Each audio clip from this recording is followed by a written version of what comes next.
and what a dummy!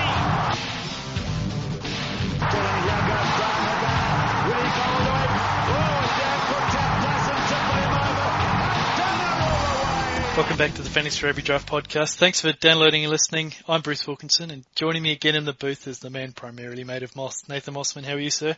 I'm very prepared. I've got my legal team on standby in case there's another Aaron Cruden debate. And I've got, you know how players strap their wrist and have instructions on there? Yes. Yeah, so I've got that on there, and I've got composure and line speed. So you can insert your own joke about Carmichael Hunt there if you wish. What did Steve Walsh have up his forearm that they had to keep on? He's got a tattoo that says he controls himself, controls the game or something. Right. Should say just don't be a douchebag. Well, so when he holds it out for a scrum, that's the idea, is that it goes on screen all the time. You know, he puts it out whether he's up for a penalty or whatever, so they had to cover over a couple of times after they picked up on it. Yeah. First things first, we got an email from Warwick Austin in South Africa. Thanks for your email, Warwick. He's told us that SuperSport do indeed have their shit together, and they do broadcast in HD. One of his suggestions is to drink a little bit less. Yeah, that's not going to work for me. you might have to put up with it. We're recording this on Thursday, the 10th of March. A lot of the team news has come out. There are a few squads in South Africa that we're still waiting on. A little bit of admin. We've added some players from an Opta update, including don't mess with the Rohan van Rensburg for those who are asking after him. Instead of just ploughing straight into the teams, I thought we'd have a little bit of a recap of the week and have a look at some free agents, maybe even play a free agent game, if you will. So I wonder if you can list me or at least get a few of the top 5 most added players this week.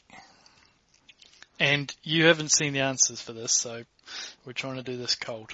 You're right, I haven't seen the answers. Okay. So I should probably premise it and say as of this morning. So we took a cut of the database then at lunchtime today. So a handful of teams, less teams than what they are now, have been named. Is Masarewa on there somewhere? He's not. No, he's not. He's actually quite a wee way down the list. He's number 17 or 18. So Kurt Coleman's got to be in there. Kurt Coleman's number 10. Thought he'd be higher. So did I. I guess people know what they're talking about.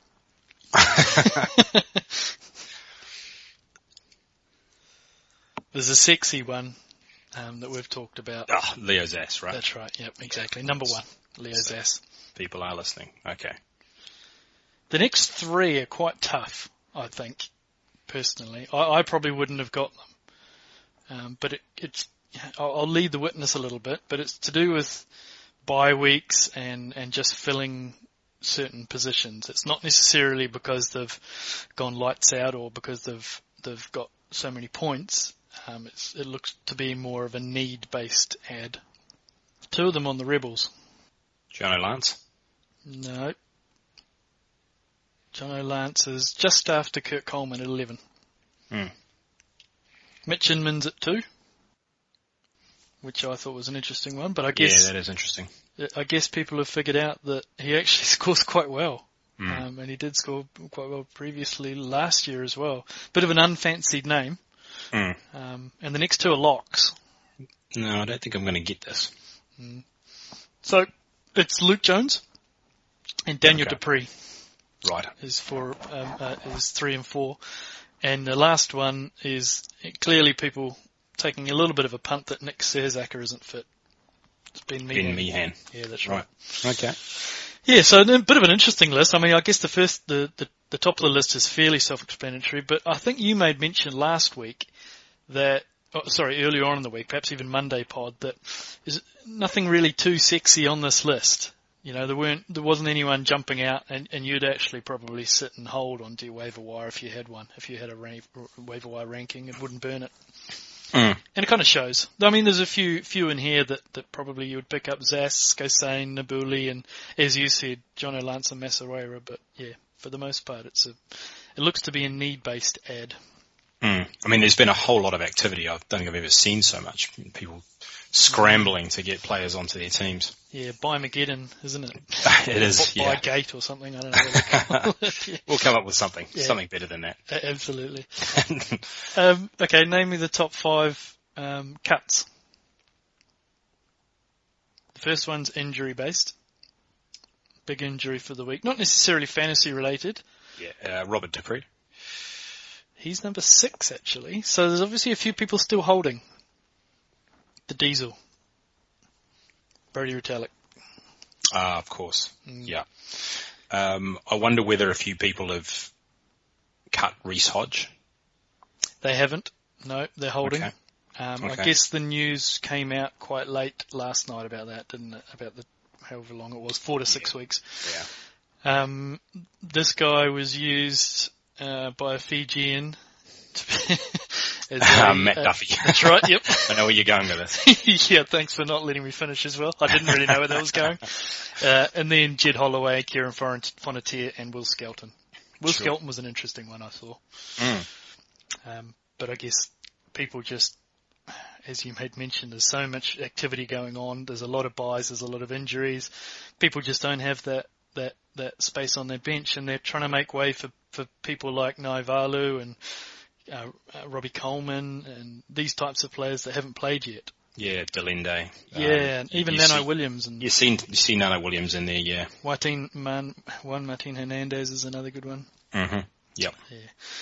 All right, no, just an interesting one. We'll try and do that at the start of the Thursday pod each time because I think it's some really interesting trends you can pick out of that and see which way most of the managers are going.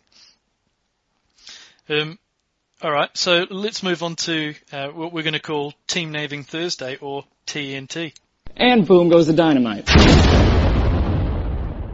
All right, let's get into it. First up, Blues Hurricanes. Both teams named fairly early for us, which is good. We got confirmation today that Nina Milner-Skudder is fit. And going on the wing, I'll get back to that in a minute. No Dane Coles, Corey Jane on the bench. Famuina starts, Akira Ioane starts, Rene Ranger goes to the wing, and there's no Matt Duffy. So first of all, I guess the question is around Milner-Skudder. What's with the switch? Well, I think the first thing to note really here is the fact that we knew that Tana downloaded the podcast, but we now know he's actually listening as well, which is good. So he's finally got the message. Excellent. I thought it was time to have a word, so Fair. yeah. Yeah, the move to the wing. Perhaps a vote of no confidence in Corey Jane. I wondered if it was something along those lines as well. Maybe they like what they did with Marshall last week. I'm not sure. Maybe the balance is a bit better with him there, but I don't know. I would have thought the Milner-Skudder should be at 15. He's probably the most dangerous at 15. He's going to be involved more at 15 too, I would have thought. Yeah, that's right. Yeah, interesting one. And I don't necessarily think that you can, it's injury related, like nurse the player on a wing versus fullback. I think you're either fit or you're not. What do you make of Reno Ranger to the wing? I don't get it. Yeah, I know. It's a strange one, especially if he was struggling to sort of keep up with the pace of the game, as you suggested earlier in the week. Yeah, I can't tell you. Yeah, so they put Male Sale at centre.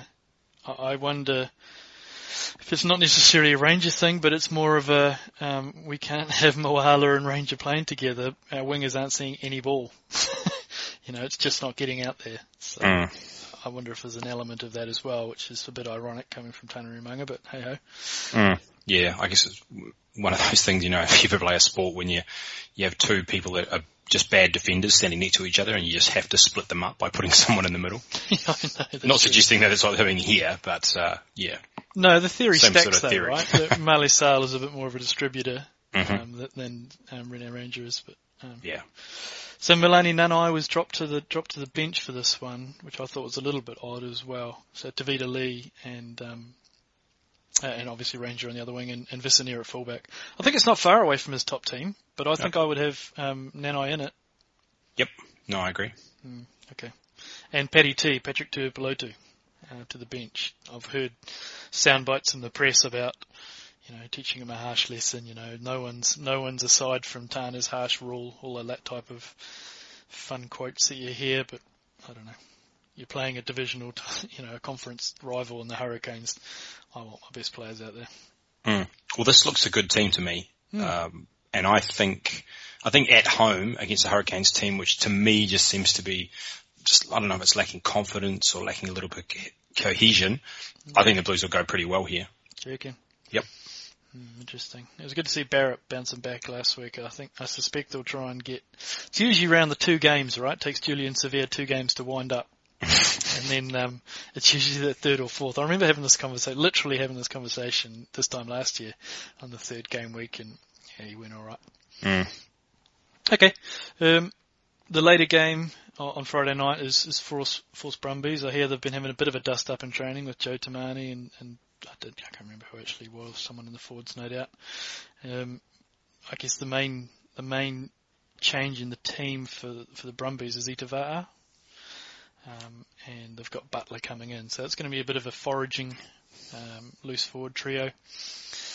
Looking at the Force, so they've made a bit of a stir around resting a few players in their forward pack, but for the most part, the back line is fairly settled, I think. If you had a choice for starting all 3, actually, no, do it this way. Rank the back 3, the outside backs for the Force. Haylett Petty is always going to be number 1. Okay. I think. Yep. I didn't see Masarewa last week. Sure. So I probably don't have the same opinion that you did, but yeah. Morahan's been a solid fantasy player. I think there's always that chance that Masarewa could be one of these hit and miss kind of guys. Yeah, that's true. He could be. I probably would put Masarewa over Morahan just at the moment, but yep, and I wouldn't have a problem with that. But yeah, I think track record is there. We've only seen 1 game and it was good, but it was against a very dire opposition. So let's see. Not much to say about the Brumbies again, right? This is probably is this their first time away from home? The 2 home games? Yeah, that's right. So I guess we'll see if they travel as well as they do. There's no reasons to suggest they wouldn't. No. Aiden Toa again going to light it up? Yeah, absolutely. I actually briefly had him in my team this week when I was searching around for buy replacements and couldn't bring myself to do it. Just to feel someone else. Just to feel how great it feels, just to go to sleep at night thinking you've got Aiden Toa in your squad. That's right, yeah. Tough sleep, tough sleep. No, actually, I would have been happier with the space. just leaving the gap in there, maybe. Yeah, that's right. Okay, moving on to the Highlanders Lions. From the Highlanders, we haven't seen a Lions team yet, have we? No, we haven't. I guess we know the news that Lionel Mapo has gone home for his first kid. I actually think he had his first kid yesterday. And Harold Vorster's out for the season, so that was a bit of a blow. I'm not sure if we knew that on Monday in the pod. But either way, they're going to have to find replacements, and I think that Rohan van Rensburg might be one of them, going in with Howard Manisi in the midfield. But from the Highlanders, we do have their team. Liam Squire comes in at 8, and probably the biggest decision that Jimmy Joseph had to make was around who was going to partner Malakai Fekitoa, and he's gone with Rob Thompson. I actually had a note here before, because we only got the team news about an hour and a half ago. I've got a note here to say that Rob Thompson isn't far away. Time to roster him now. So if you could just work back time and ignore that for a wee bit. But yeah, so I don't think Emery's big enough to play in that 12 position, and they don't want to move Fekitoa in that 12. What do you think about Rob Thompson? About time? Good to see him. Can't wait.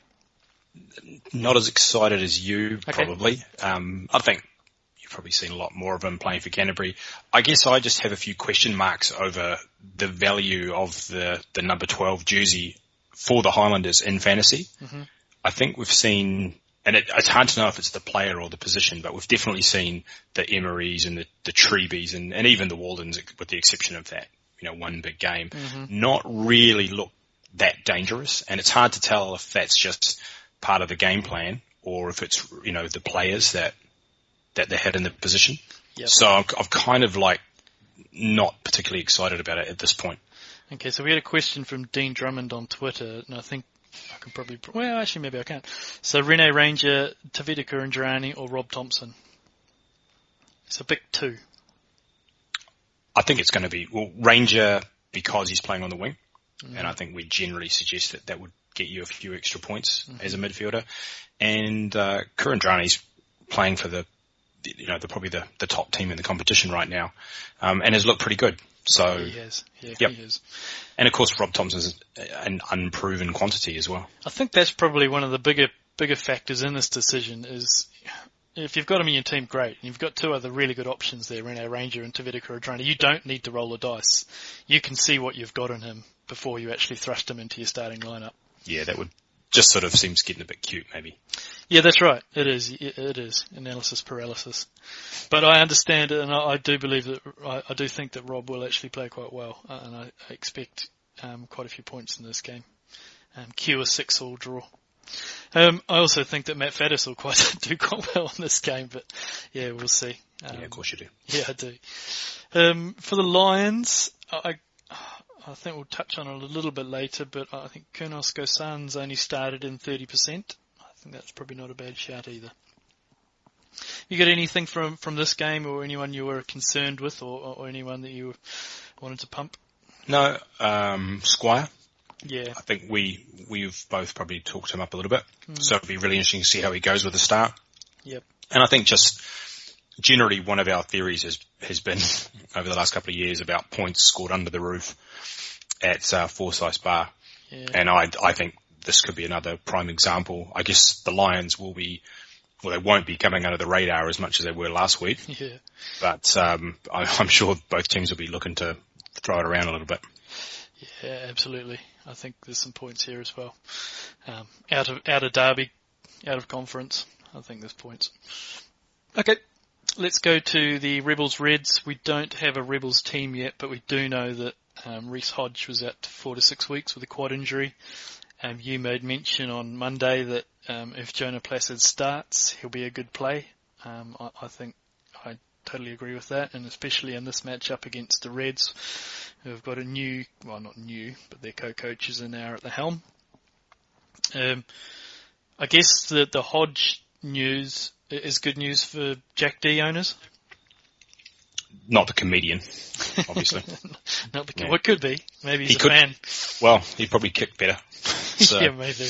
And I guess that's the concern, isn't it? That Jack T has another shocker, but I'd be surprised if you didn't have a better option somewhere. Than Jack DeBrashini? Yeah. Yep, I would have thought that even, say, someone like Kirk Coleman, who was available, I'd rather play him. Okay. I did have a bit of a name game E-type thing from Nick Small on Twitter, because he was asking about fly halves, but he was asking Tusapisi or Kirk Coleman. Kirk Coleman. Okay, so Tusapisi or Jack DeBrashini playing the Reds, and Tusapisi is playing the Cheetahs in Singapore, home game for the Sunwolves. Yeah, I think my gut feeling is that the Sunwolves Cheetahs game could produce more points. Mm-hmm. You know, I think chances are it'll be hot. Mm-hmm. Singapore. Yeah, you heard it here first, folks. Shock horror. So can you play that dynamite thing again? Because that was like whammy right there. And so maybe some fatiguing defences. There could be some points, and I think the Sunwolves are pretty helter-skelter, I think it's fair to say. Yep. So I think maybe that there could be more points there, so I'm almost leaning towards PC. Yep. Which is, I don't feel good about saying that, which should tell you how far down the kind of the tree we are when we're talking about these two. Yeah, so I'm probably not as low in Tusapisi as you. I thought he played okay for the first game up. He got yellow carded, which took quite a few points off 7 points off the board, so he would have got about 15 in a loss first up as well. I think he'll be okay. I think for exactly what you said as well, I think there'll be a lot of points in this match. I think they will have a lot of fatigue as well, and I think that he'll be part of that. And then I look on the flip side of the Rebels Reds, that could be, I don't know. Who knows what that could be, but that could be a very dire match as well.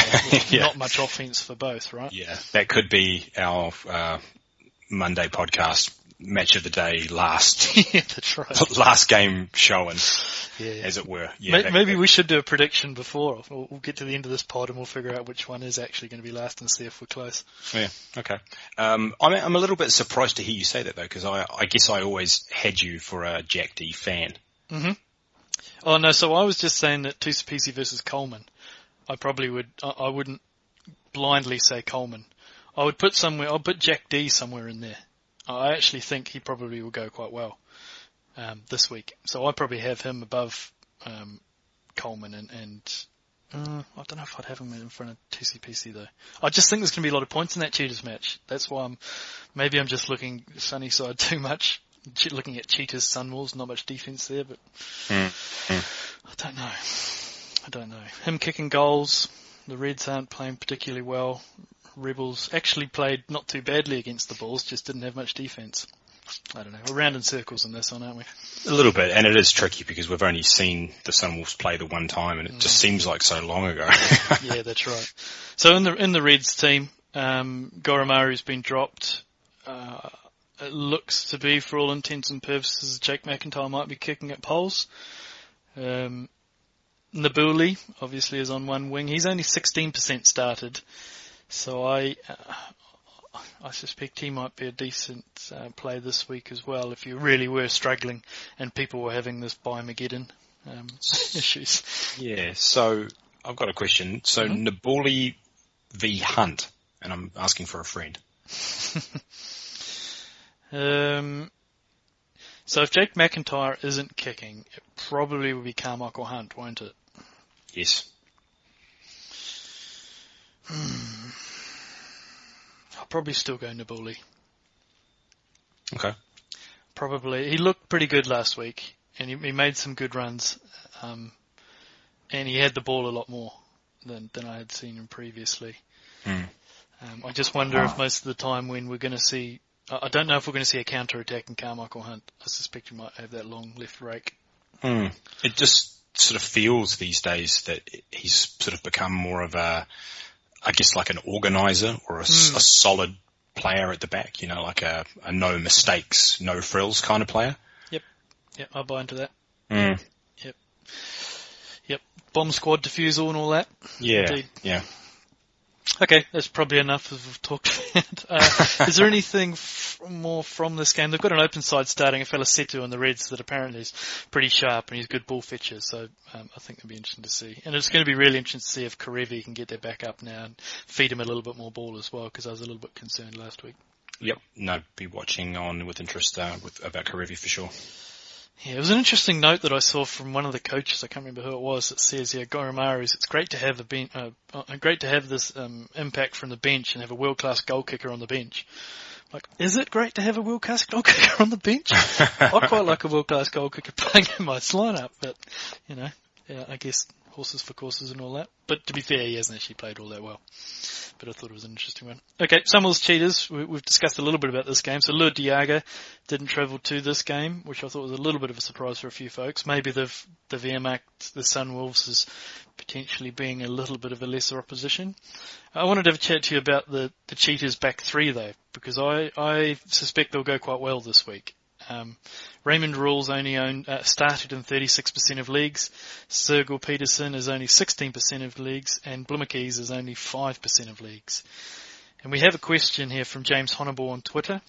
Kornosko-san, Sergel Peterson, or Carmichael Hunt? What say you? I'm going to go Scott-san. So am I. That's what I said as well. But it wouldn't surprise me if Sergel Peterson does as well. He was really good that first week and got a lot of running meters. And Raymond Rule, sucks you in, and he sucked me in. I've got him starting him on one of my teams. Yeah, we're trying to think of a term for that. So far, what I've got is fantasy fool's gold. Yep. Which is okay. I think we can do better than that. I'll be interested to see if the listeners can come up with something better.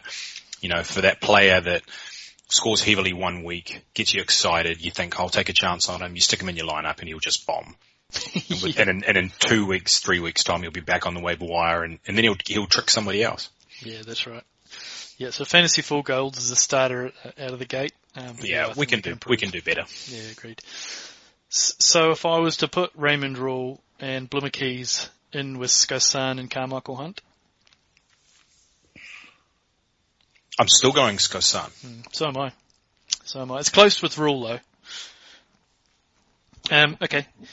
So you like Luaki Moli in this, and is that strictly on positional listing in FRD versus how he plays? It is. Yeah, he's Holy Moly's another one of these guys that, as we've talked about many times, a lock playing in a loose ball position. Sorry, I just spat out my coffee then. So he's also quite heavily involved. I think in a team like this, he'll carry quite a lot. And he actually scored fairly decently in week 1. And I think that it's possible that he hasn't been picked up because obviously there was the bye, and then when people look at the player hub, they'll probably see somebody with 8 or 9 points and go, well, it's not much good after 2 weeks, but perhaps just sort of overlooking that fact. So yeah, I think he's an interesting player. Okay.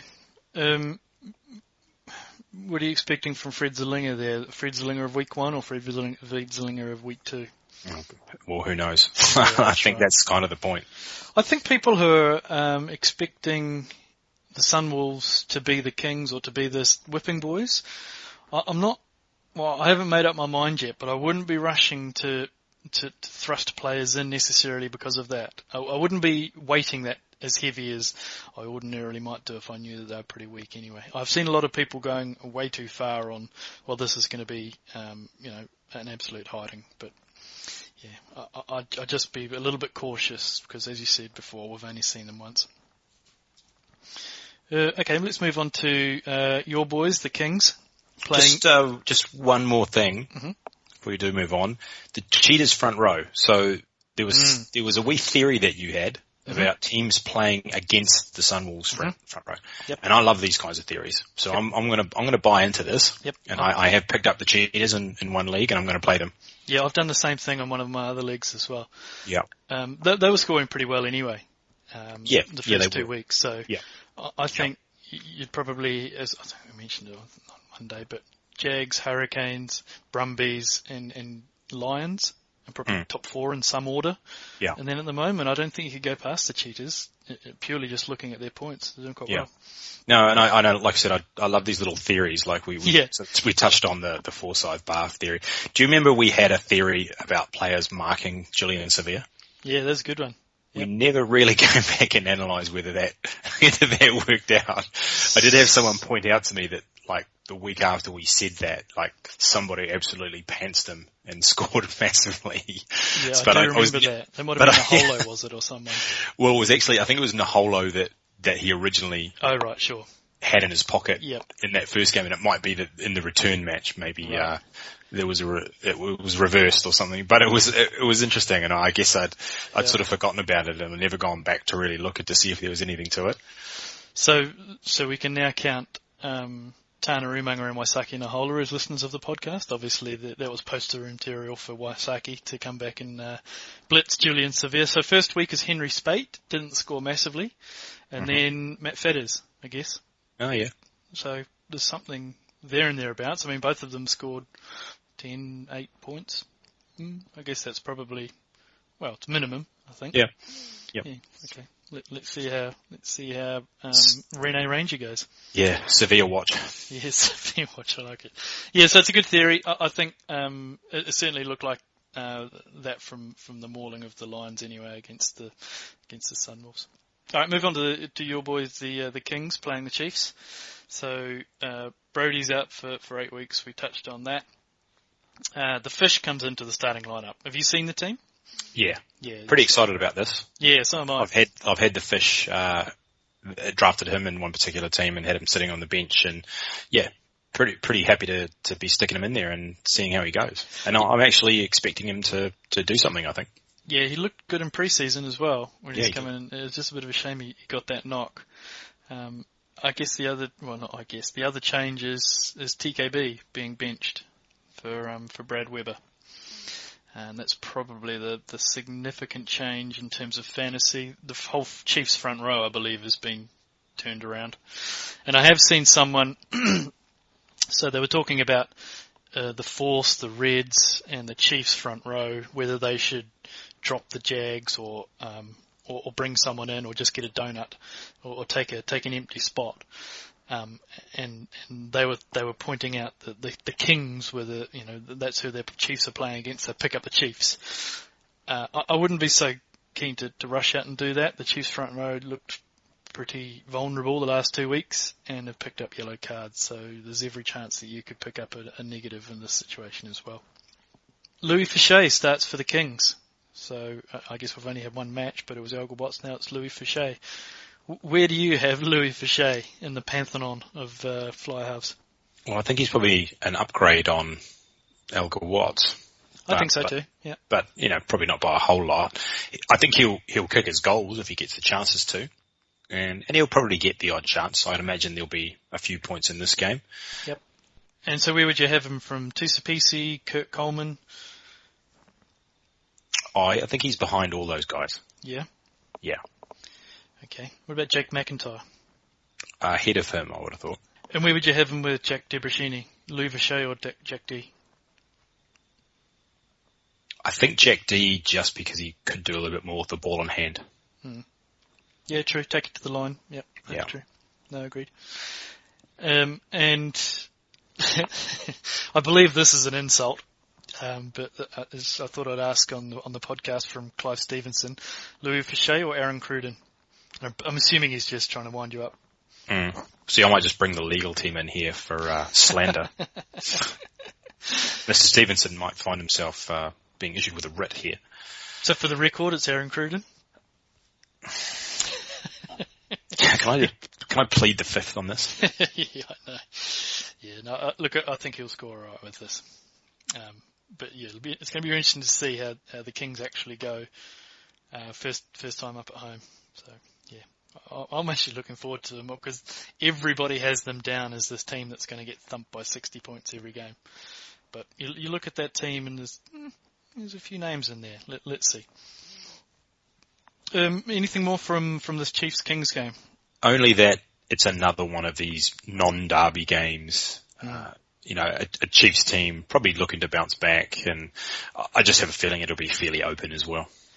Yeah, I'm targeting the Lions, Highlanders, Chiefs, Kings, Sunwolves, Cheetahs matches. Those are the three that I'm looking at if I have to make a 50-50 call.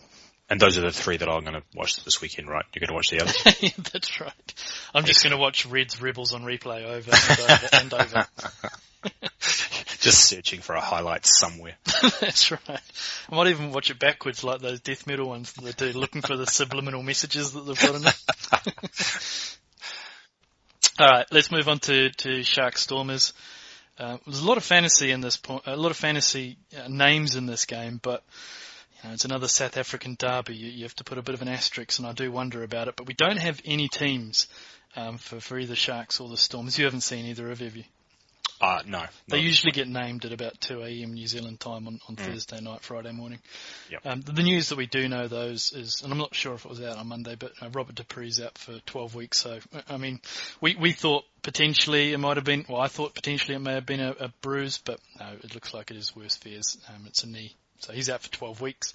So it's Kurt Coleman's job, at least for this week. And I think we've talked enough about this to be renamed the Kurt Coleman Show. So we won't talk about that. But I'm hearing that... That's different strokes, right? Yeah, that's right, what you're talking about. Yeah, absolutely. So Cobus van Wyk, I'm hearing might be fit again. Well, actually, I'm not hearing he might be fit. I believe he is fit. Whether he starts or not over Leo Zass is something that those 17% of people that picked up Leo this week are going to have to be careful of and watch. And one thing I was going to bring it up before when we're talking about Thompson is that if I looked around in all my leagues and in all the other teams that are in my league, and no one had a serviceable backup on their bench for a midfielder. Midfielder is really thin at the moment, and there's all sorts of people that are either injured or don't know or have just gone walkabout, just that we don't know anything about. And I looked around and no one's carrying a serviceable midfielder on their bench. So Leo Zass, he may be relegated to that position as well. So just keep an eye out for that Stormers team sheet just to see if Leo does start. It's going to be an interesting one. The other guy that I saw, talking about midfielders that seemed to be out there and available quite a lot, was Andreas Esterhuizen. Oh yeah, big boy. Who had a decent game last week. So, I think he's probably another option. He just seemed to be available quite a lot. No, I like that. Perhaps someone to keep an eye on, if he gets a start, of course. No, that's good.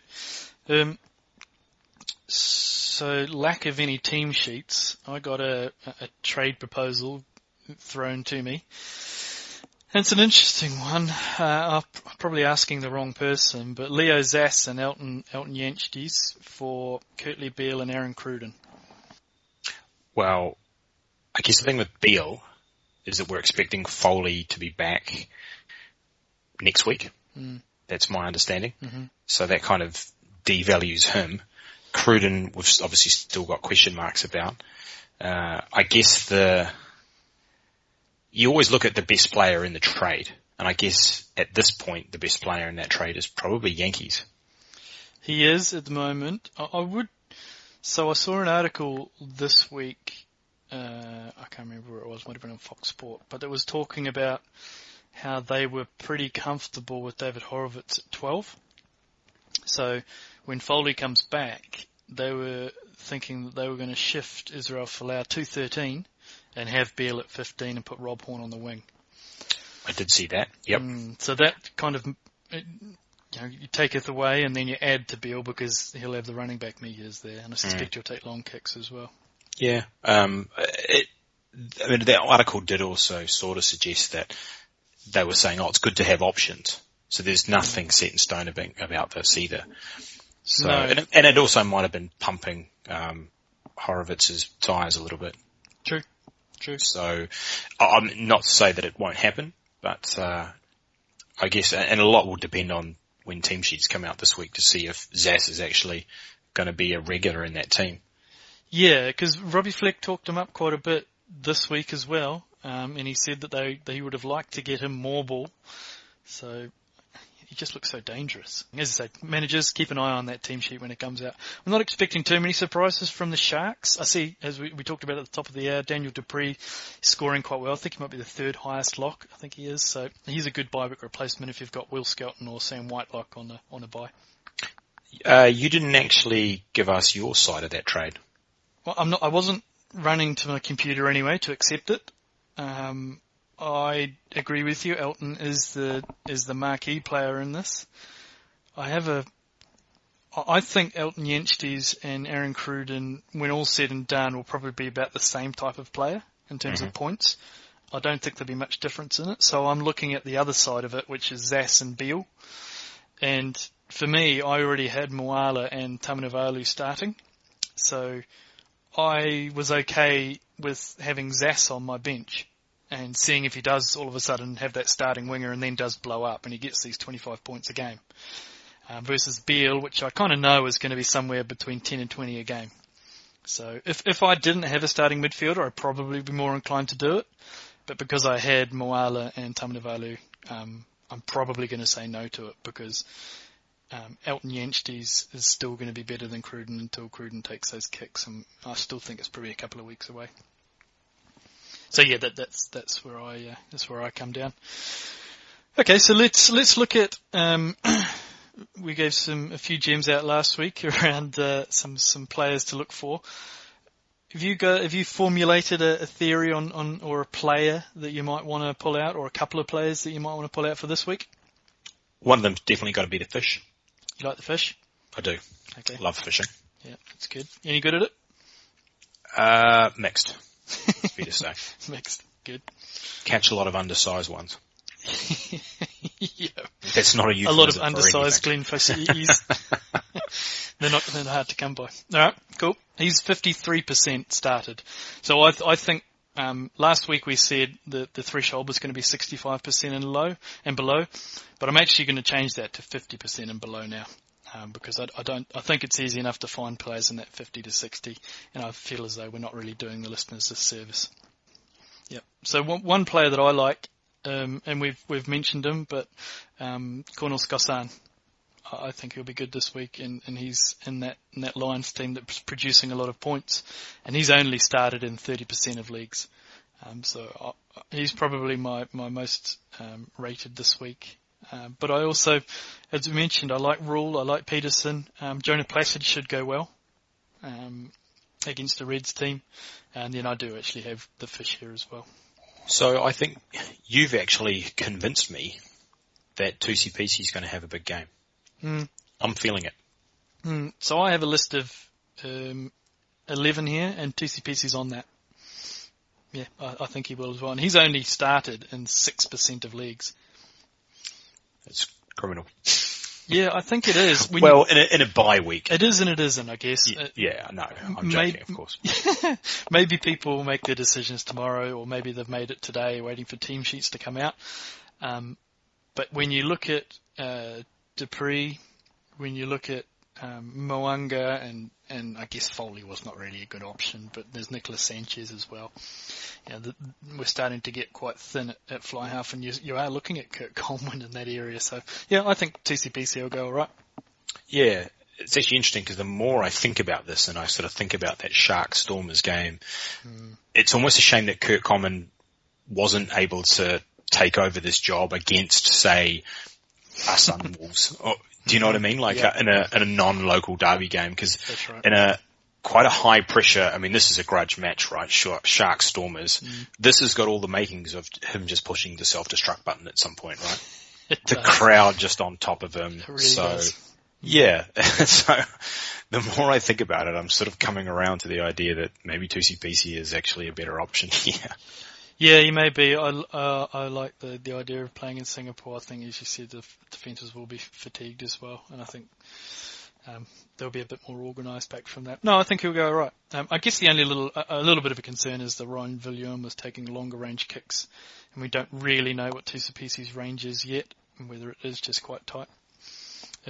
I'd also have Eto Nabuli on this list. I think he'll go quite well.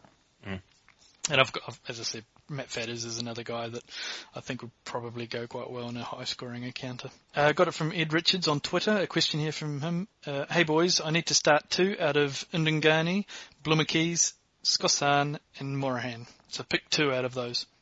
I think it's going to be Blumakeys and Skossan. Yeah, we park our cars in the same garage there. Wow. This is just no fun at all. No, it isn't fun at all. You can put those lawyers on standby. Yeah, they're getting really bored. Or they're charged by the hour. Just to sit around. That's right. Gus Leithling on Twitter is asking Skossan, Placid or Aiden Toa, which 2? I'm assuming he's trolling me, actually. Because I only heard 2 names. That's right, yeah, exactly. Yeah. No, I think it's the first 2 as well. Smitty on Twitter asks, with NMS back, any tips on which back 3 to start out of him, Dane Haylett-Petty, Shipperley and Andreas Kotzier? I think we're definitely picking our Lions players. Yeah, I think so too. So Kotzier's got to be in there. And NMS, I guess you're always picking him. Mm-hmm. And who are the other 2? Haylett-Petty or Dom Shippers? Haylett-Petty. Yeah, that's the same as me. I said bench Shipperley. I think Shipperley will go okay. Yeah. But I just, the other 3 just a little bit better. All right. That's probably enough questions for now. A little bit of admin. You can follow us on Twitter at Fantasy Rug Draft. That's Fantasy RUG Draft. Drop us a mail on support at fantasyrugbydraft.com. Mossman's on at Nathan Mossman, so be sure to hit him up as well. We've got a couple of more reviews coming in. I don't have much time to read them now, but I'll read them through on Monday, so appreciate that. We're spreading it far and wide, and we're getting a lot more information now around players that are starting in certain strategies and injuries and all sorts of listeners interpreting for us in Afrikaans and in Spanish, so it's wonderful to see. It's probably about all the time we have for today. Thanks for downloading and listening. I'm Bruce Wilkinson. He's Nathan Mossman. You're welcome, Tana. And to your repeater.